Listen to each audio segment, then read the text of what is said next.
A year after appearing in the World Cup for the first time in 36 years, the Canadian men's soccer team took a step backwards last night in a shocking second-half collapse against Jamaica in the CONCACAF Nations League quarterfinal. A win, and Canada would have earned a berth in the Nations League Final Four and, more importantly, a berth in the next year's Copa America. But unfortunately, Canada lost 3-2. Manisa Donabalan joining us live with more. Manisa. Hey, Matt. The 45th ranked Canadians are now out of the CONCACAF tournament. The interim head coach was disappointed last night, saying there's no excuse for some of the performances in the second half. Plenty of space. Ends up on Larea's foot. Across the Davies!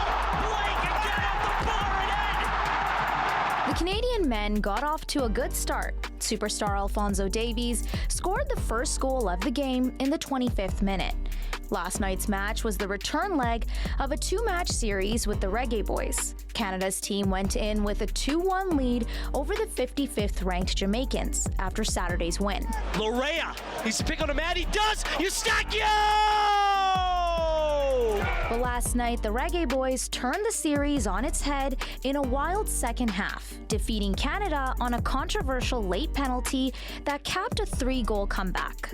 Complete turnaround in the second half. Jamaica makes a tactical change where they bring an extra body out of the defense into midfield. That allowed them to take control of the game, and they really hurt Canada on the counterattack. And Canada did a poor game of managing the game as well. You know, they could have done a much better job in terms of slowing the pace of the game down, just controlling, where and how the game had played out.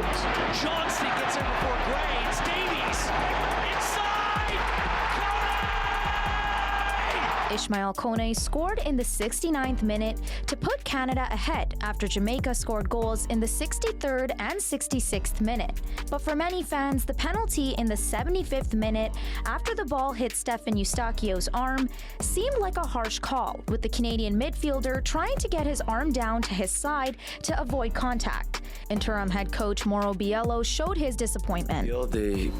They were a little bit more aggressive. We were a little bit too casual playing out. We got balls, lost easy balls. And they took some momentum. We were able to score, and then we weren't able to get ourselves and climb out of that. Now Canada is out of the CONCACAF tournament, but they also lost that chance to qualify for Copa America. Now the team will have to dispatch number 99 ranked Trinidad and Tobago in a play-in match in March in Texas to try to make the South American Championship. By losing out on that sort of tournament, it's a major blow for a team that is in desperate need of games right now. Canada needs to play as many games as it can, especially with it's going to be hosting the World Cup in 2.5 years' time. They have to be playing on a regular basis. So the fact that they're missing out on that tournament, that's a major setback for the program. The 4 quarterfinal winners booked their ticket to Copa America, with the quarterfinal losers facing off to see which 2 teams join them as CONCACAF guest teams. Jamaica joins the 11th ranked U.S., number 12 Mexico, and number 44 Panama in the Nations League Final Four, set for March, and as Copa America guest teams next June. Qualifying for Copa America is crucial for Canada so that it can actually play some teams outside its region and some of the best teams in the world and improve ahead of the 2026 World Cup.